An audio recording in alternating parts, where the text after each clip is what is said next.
Au XIXe siècle, les odeurs sont entourées de beaucoup de mystères. Elles restent fortement liées à des considérations morales et elles sont souvent associées à la vertu, ou alors, au contraire, à la séduction et à la sexualité. Alors, qu'est-ce qu'on enseignait aux jeunes filles au XIXe siècle sur les odeurs corporelles et les parfums? En gros, qu'est-ce qui puait et qu'est-ce qui sentait bon à l'époque? Bienvenue dans Avis de recherche. Erika Vicky est chercheuse au laboratoire de recherche historique Rhône-Alpes, où elle étudie l'art et la culture visuelle au XIXe siècle, ainsi que la place des sens dans ce contexte, et tout particulièrement de l'olfaction. Dans son article « Parfums de bonté et odeurs de sainteté, les enjeux de l'olfaction dans l'éducation religieuse des jeunes filles au XIXe siècle », publié dans la revue Art et Savoir en 2019, l'autrice décrypte le rôle central que joue l'apprentissage olfactif et la maîtrise des odeurs corporelles dans l'éducation des jeunes filles. Dans la deuxième moitié du XIXe siècle, en particulier sous le Second Empire, la société française voit se réaffirmer des valeurs familiales et l'éducation religieuse des jeunes filles connaît un nouvel essor. L'éducation laïque ne prendra le relais qu'à la fin du XIXe siècle. Dans son article, Erika Vicky s'intéresse à l'éducation chrétienne des jeunes filles. Mais il faut dire que l'époque est riche en manuels d'éducation et autres livres de conseils aux jeunes filles dont le but n'est pas vraiment d'instruire, mais plutôt de former de bonnes ménagères. Pendant que les hommes se reposent des femmes, les femmes s'occupent des hommes, tendrement. Les jeunes filles sont donc à la fois éduquées pour séduire un futur époux et pour être des modèles de vertu, de pudeur et de chasteté conformes aux exigences religieuses. L'autrice note ainsi que l'enseignement donné aux jeunes filles insiste sur l'ordre, sur le soin apporté à leur coiffure, la propreté de leur tenue, mais que les instructions en termes d'hygiène corporelle ne sont pas toujours très claires.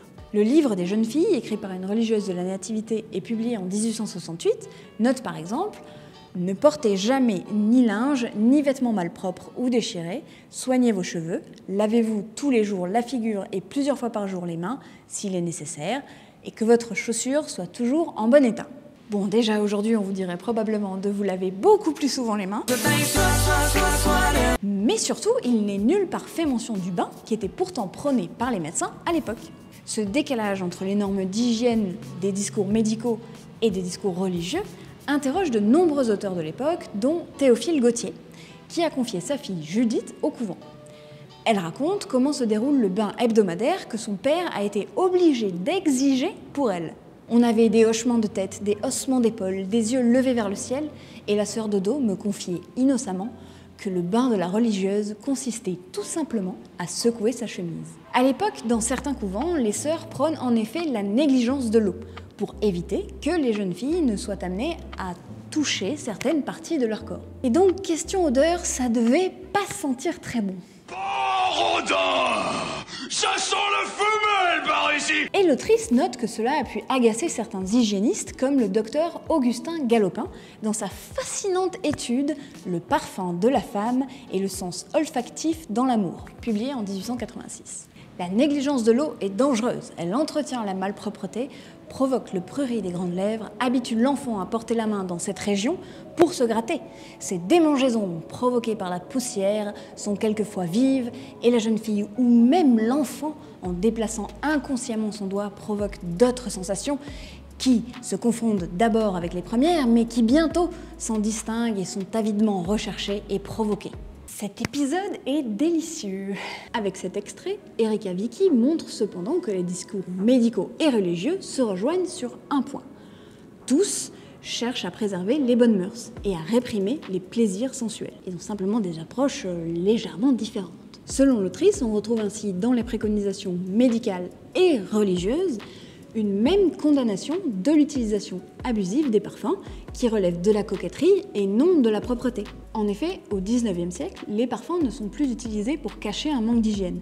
D'ailleurs, on les utilise souvent sous forme de savon parfumé. Mais au-delà de 2 petites gouttes discrètes dans un mouchoir, ils restent associés à la séduction et aux mauvaises mœurs.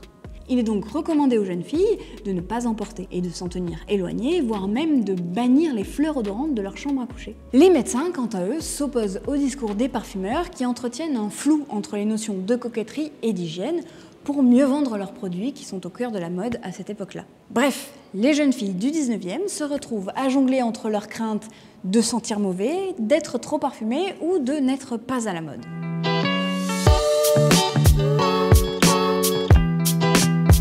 Selon l'autrice Erika Vicky, les odeurs et les parfums sont aussi envisagés sous une forme métaphorique dans l'éducation religieuse des jeunes filles au 19e. Par sa dimension immatérielle, encore mal expliquée par la science, l'odeur est l'occasion de donner une forme sensible à certaines notions abstraites, telles que l'innocence, la pudeur ou la chasteté. Ces qualités deviennent donc des parfums. L'exemple de Marie-Madeleine, qui enduisit les pieds du Christ avec son parfum le plus précieux, souvent cité dans l'éducation religieuse, encouragerait ainsi les jeunes filles à renoncer aux parfums terrestres au profit de parfums plus métaphoriques, tels que le parfum de bonté ou l'odeur d'une réputation irréprochable. Les plaisirs des sens étant généralement interdits par les religieuses, y compris le plaisir de sentir de bonnes odeurs, la métaphore olfactive permettrait d'y renoncer plus facilement, pour se tourner vers des plaisirs supérieurs. Dans son article, Erika Vicky note que les métaphores olfactives étaient très présentes dans les récits religieux du 19e. L'expression « être en odeur de sainteté » ne vient pas de nulle part. C'est un passage dans le langage courant d'un concept religieux qui dit en gros que si Dieu t'accorde la sainteté, tu sens bon.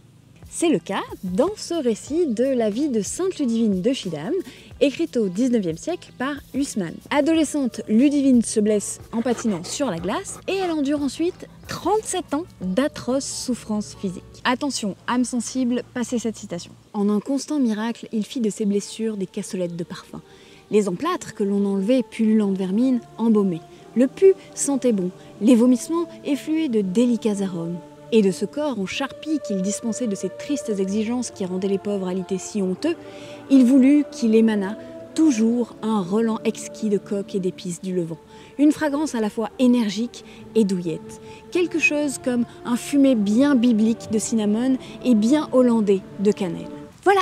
Depuis, elle est sainte patronne des personnes handicapées et des patineurs. Donc ce qui est moralement bon est entouré d'une bonne odeur de sainteté. Et c'est là qu'intervient la métaphore de la femme fleur. À l'ombre d'une fille en fleurs. Selon l'autrice, la métaphore florale devient un véritable lieu commun au 19e pour inciter les jeunes filles à la bonté. Quoi de mieux qu'une fleur, une modeste fleur des champs, pour imager l'innocence et la pudeur qu'on enseigne aux jeunes filles.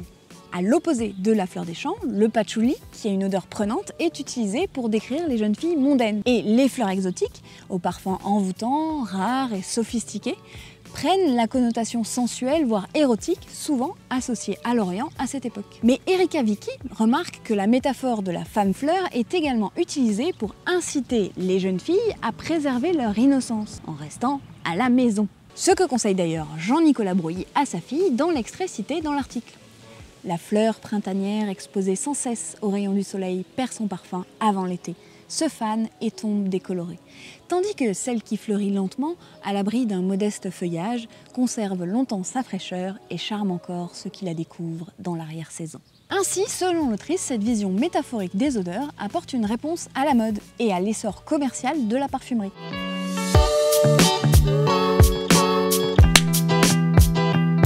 À la fin du siècle, notamment à partir de 1880, le déclin politique de la religion catholique et le positivisme de l'époque donnent lieu à de nombreuses interprétations médicales des phénomènes religieux. L'odeur de sainteté est ainsi critiquée par le docteur Galopin, oui, encore lui, dans un extrait cité par l'autrice. L'odeur de sainteté n'est pas, d'après Hamon, une simple figure de rhétorique, c'est l'expression d'une sainte névrose, parfumant la peau d'effluves plus ou moins agréables au moment du paroxysme religieux extatique. Absolument semblable à l'expression de la névrose amoureuse, parfumant également, et par les mêmes lois psychophysiologiques, la peau satinée d'une femme adorée. Cette explication flirte donc avec le blasphème et remet quelque peu en question la pertinence d'utiliser la référence aux odeurs pour l'éducation des jeunes filles. Selon Erika Vicky, l'autre source de critique est l'utilisation même de l'encens dans les églises. Depuis l'Antiquité, le parfum est vu comme un moyen de communiquer avec les dieux. Et il est souvent brûlé pour favoriser l'ascension vers le divin. Sauf que le 19e siècle, c'est aussi l'avènement de l'ère industrielle. Et la fumée est vue assez négativement. Elle n'est pas en odeur de sainteté. On utilise d'ailleurs à l'époque les parfums. On utilise d'ailleurs à l'époque les parfums plutôt sous forme liquide ou de pâte, mais dans le cadre de pratiques d'hygiène utilisant beaucoup d'eau. Les médecins condamnent aussi l'utilisation des encens à cause de leur odeur forte, entêtante, voire enivrante, qui, en plus d'heurter la sensibilité olfactive des jeunes filles que l'on a si bien éduquées à éviter les odeurs fortes, ont tendance à exacerber leur sensualité.